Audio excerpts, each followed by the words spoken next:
ಭೀಮ್ ಧ್ವನಿ ನ್ಯೂಸ್ಗೆ ಸ್ವಾಗತ. ತುಮಕೂರು ಜಿಲ್ಲೆಯ ಕೊರಟಗೆರೆಯಲ್ಲಿ ಶ್ರೀ ಶಿವಯೋಗಿ ಸಿದ್ದರಾಮೇಶ್ವರ ಜಯಂತಿಯನ್ನ ಗ್ರೇಡ್ 2 ತಹಸೀಲ್ದಾರ್ ರಾಮಪ್ರಸಾದ್ ರವರ ಅಧ್ಯಕ್ಷತೆಯಲ್ಲಿ ಕಾರ್ಯಾಲಯದ ನ್ಯಾಯಾಲಯದ ಸಭಾಂಗಣದಲ್ಲಿ ಶ್ರೀ ಸಿದ್ದರಾಮೇಶ್ವರ ಕ್ಷೇಮಾಭಿವೃದ್ಧಿ ಸಂಘ ಕೊರಟಗೆರೆ ಮತ್ತು ತಾಲೂಕು ಆಡಳಿತದ ವತಿಯಿಂದ ಆಚರಣೆ ಮಾಡಲಾಗಿದೆ. ಶಿವಯೋಗಿ ಸಿದ್ದರಾಮೇಶ್ವರ 12ನೇ ಶತಮಾನದ ಶರಣರು, ವಚನಕಾರರಾಗಿದ್ದು ಕಲ್ಯಾಣ ಕ್ರಾಂತಿಯಲ್ಲಿ ಪ್ರಮುಖ ಪಾತ್ರ ವಹಿಸಿದ ಕರ್ಮಯೋಗಿ. ಸೊಲ್ಲಾಪುರ ಇವರ ಜನ್ಮಸ್ಥಳ. ಇವರು ಕೆರೆ ಕಟ್ಟೆಗಳನ್ನು ಕಟ್ಟಿಸಿ ಸಾಮೂಹಿಕ ವಿವಾಹಗಳನ್ನು ನಡೆಸುವುದರ ಮೂಲಕ ಸಮಾಜಮುಖಿ ಕೆಲಸದಲ್ಲಿ ತೊಡಗಿಸಿಕೊಂಡಿದ್ದಾರೆ. ಇವರು ಅನುಭವ ಮಂಟಪದ ಸದಸ್ಯರಾಗಿ ಮಹಾಶಿವಯೋಗಿ ಎನಿಸಿಕೊಂಡು ತನ್ನ ಜೀವಿತದ ಕೊನೆಯಲ್ಲಿ ಸೊನ್ನಲಗಿಯ ಸರೋವರದ ಮಧ್ಯದಲ್ಲಿ ಇರುವ ಗುಹೆಯಲ್ಲಿ ಐಕ್ಯರಾದರು.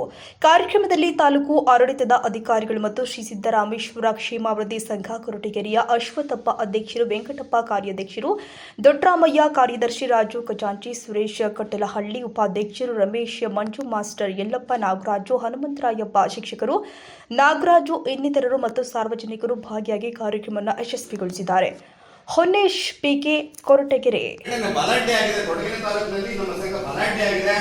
ಮುಂದಿನ ದಿನಗಳಲ್ಲಿ ಇನ್ನೂ ತೀವ್ರ ಮಟ್ಟದ ಸಂಘಟನೆ ನಮ್ಮಲ್ಲಿ ಆಗಬೇಕು ಅಂತ ಹೇಳಿ ತಮ್ಮಲ್ಲಿ ಮನವಿ ಮಾಡಿಕೊಳ್ತಾ ಈ ವಚನವನ್ನು ಒಂದು ಉಲ್ಲೇಖ ಮಾಡಲಿಕ್ಕೆ ನಾನು ಇಷ್ಟಪಡ್ತೀನಿ.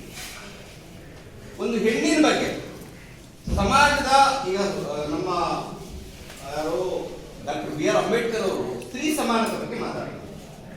12ನೇ ಶತಮಾನದಲ್ಲಿ ಸ್ತ್ರೀ ಸಮಾನತೆ ಬಗ್ಗೆ ಮಾತಾಡಿರ್ತಕ್ಕಂಥ ವಚನ ಮಂಟಪ ಅಥವಾ ಅನುಭವ ಮಂಟಪದಲ್ಲಿ ಮೊದಲನೇದಾಗಿ ಇದಕ್ಕೆ ಪ್ರಸ್ತಾವನೆ ಸಲ್ಲಿಸಿರ್ತಕ್ಕಂಥ ಯಾರಪ್ಪ ಅಂತಂದ್ರೆ ಶ್ರೀ ಸಿದ್ದರಾಮೇಶ್ವರ. ಹೆಣ್ಣು ಅಂತಕ್ಕಂಥದ್ದು ತಲೆಯನ್ನೇರಿದೆ, ಹರನ ತಲೆಯನ್ನೇರಿದೆ, ತೊಡೆಯನ್ನೇರಿದೆ ಮತ್ತು ಬ್ರಹ್ಮನ ನಾಲಿಗೆಯಲ್ಲಿ ಇದೆ, ಮತ್ತೆ ನಾರಾಯಣನ ಹೃದಯ ಕಮಲದಲ್ಲಿ ನೆಲೆಸಿದಾಳೆ. ಅವಳು ಹೆಣ್ಣಲ್ಲ, ಅವಳು ರಾಕ್ಷಸಿ ಅಲ್ಲ, ಹೆಣ್ಣು ಪ್ರತ್ಯಕ್ಷ ಕಪಿಲ ಸಿದ್ಧ ಮಲ್ಲಿಕಾರ್ಜುನ ಅಂತ ಹೇಳಿ ಹೇಳ್ತಾರೆ. ಸ್ತ್ರೀ ಸಮಾನತೆ ಬಗ್ಗೆ ಅವತ್ತೇ ತಿಳಿದಿರ್ತಕ್ಕಂಥ ನಮ್ಮ ಗುರು ಸಿದ್ದರಾಮೇಶ್ವರ ಇವತ್ತು ಸ್ತ್ರೀಯರು ಪೂಜಿಸಬೇಕಾಗ್ತದೆ. ಬರೀ ನಮ್ಮ ಸಮಾಜ ಅಷ್ಟೇ ಅಲ್ಲ, ಎಲ್ಲ ಸಮಾಜದ ಸ್ತ್ರೀಯರು ಕೂಡ ಪೂಜಿಸಬೇಕು.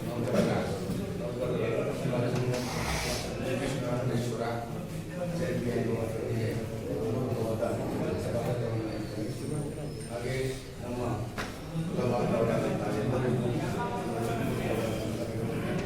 ಹಾಗೆ ನನಗೆ ಅಣ್ಣನ ಸಮಾನವಾದಂಥ ಗುರುಗಳಾದಂಥ ಶ್ರೀಯುತ ಪದ್ಮನಾಭರೆ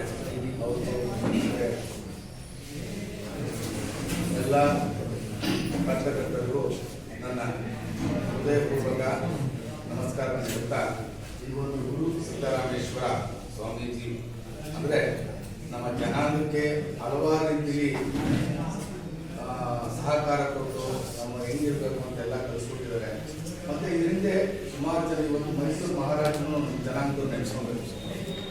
ಇವತ್ತು ಮೈಸೂರು ಮಹಾರಾಜರು ನಮಗೆ ಇವತ್ತು ಅಲ್ಲಿ ಕನ್ನಂಬಾಡಿ ಕಟ್ಟೋದಕ್ಕೆ ನಮ್ಮನ್ನೆಲ್ಲ ಕರ್ಕೊಂಡೋಗಿ ಇವತ್ತು ಸಂತೆ ಮೈದಾನ ಅಂತಿದೆ, ಅಲ್ಲೇ ಒಂದು 150 ಮನೆ ಇವತ್ತು ಇದ್ದಾರೆ ವಾಸ.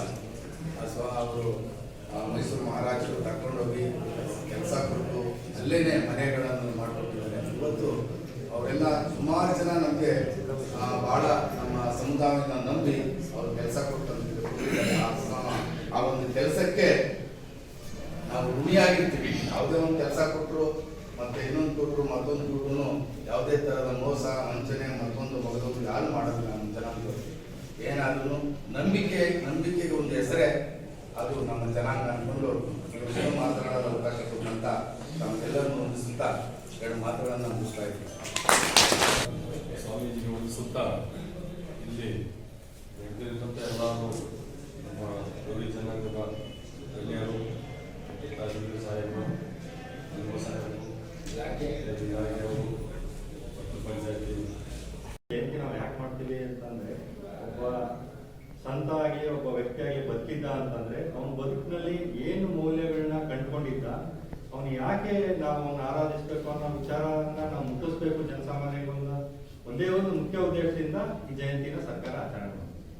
ಆ ನಿಟ್ಟಿನಲ್ಲಿ ನೀವೆಲ್ಲ ಮಾತಾಡಿದ್ರಿ, ಬಹಳಷ್ಟು ನಮಗೂ ವಿಚಾರಗಳು ಗೊತ್ತಾಯ್ತು ಸಿದ್ದರಾಮಯ್ಯ ಬಗ್ಗೆ. ನಾನು ಹೇಳೋದೇನಂದ್ರೆ, ಕರ್ಮಯೋಗಿ ಮತ್ತೆ ಕಾಯಕ ಯೋಗಿ ಎರಡೂ ಇದೆ ನಮ್ಮ ಇದರಲ್ಲಿ. ನಮ್ಮ ಕರ್ನಾಟಕ ರಾಜ್ಯದ ವಿಶಿಷ್ಟ ಪರಂಪರೆಯಲ್ಲಿ ಸಂತರು ಇದಾರಲ್ಲ, ಅವರು ಬಹಳಷ್ಟು ಶ್ರೇಷ್ಠವಾದ ಮಾರ್ಗಗಳನ್ನು ನಾನು ಹೇಳ್ತೀನಿ.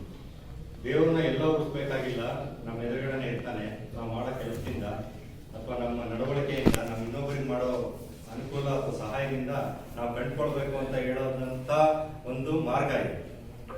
ಈ ಮಾರ್ಗದಲ್ಲಿ ಬಸವಣ್ಣನವರ ಆದಿಯಾಗಿ ಬಹಳಷ್ಟು ಜನ ಸಂತರು ಬಂದಿದ್ದಾರೆ. ಇಲ್ಲಿ ಕರ್ಮಯೋಗಿಗಳು ಮುಖ್ಯವಾಗಿ ಕಾಯಕಕ್ಕಿನ್ನ ತಾವೇನು ಜೀವನದಲ್ಲಿ ಅರ್ತ್ಕೊಂಡಿದೀವಿ ಅದನ್ನ ಮಾಡ್ಕೊಂಡು ಹೋಗ್ತಾರೆ, ಜ್ಞಾನಾರ್ಜನೆ ಕೊಡ್ತಾ ಹೋಗ್ತಾರೆ, ಆಧ್ಯಾತ್ಮಿಕವಾಗಿ ಮಾತಾಡ್ತಾ ಹೋಗ್ತಾರೆ. ಆದ್ರೆ ಕಾಯಕ ಯೋಗಿಗಳಿಗೆ ಇದಲ್ದಿರ ಇನ್ನೂ ಒಂದು ಹೆಚ್ಚಿನ ಇರುತ್ತೆ. ಏನಂತಂದ್ರೆ ಅವ್ರ ಕೆಲಸನೂ ಜೊತೆಗೆ ಮಾಡ್ತಾ ಇರ್ತಾರೆ. ಈಗ ತಾವು ಹೇಳ್ದಂಗೆ ಇಲ್ಲಿ ಒಂದು ಬಿಲ್ಡಿಂಗ್ ಕಟ್ಟಬೇಕು ಅಂದ್ರೆ ಕೆಳಗಡೆ ಅಡಿಪಾಯ ಒಂದು ಸಮುದಾಯ ಇರೋದು ಇರ್ತದೆ, ಅಂದ್ರೆ ಕಲ್ಲುಗಳು ಕಟ್ಟಬೇಕು.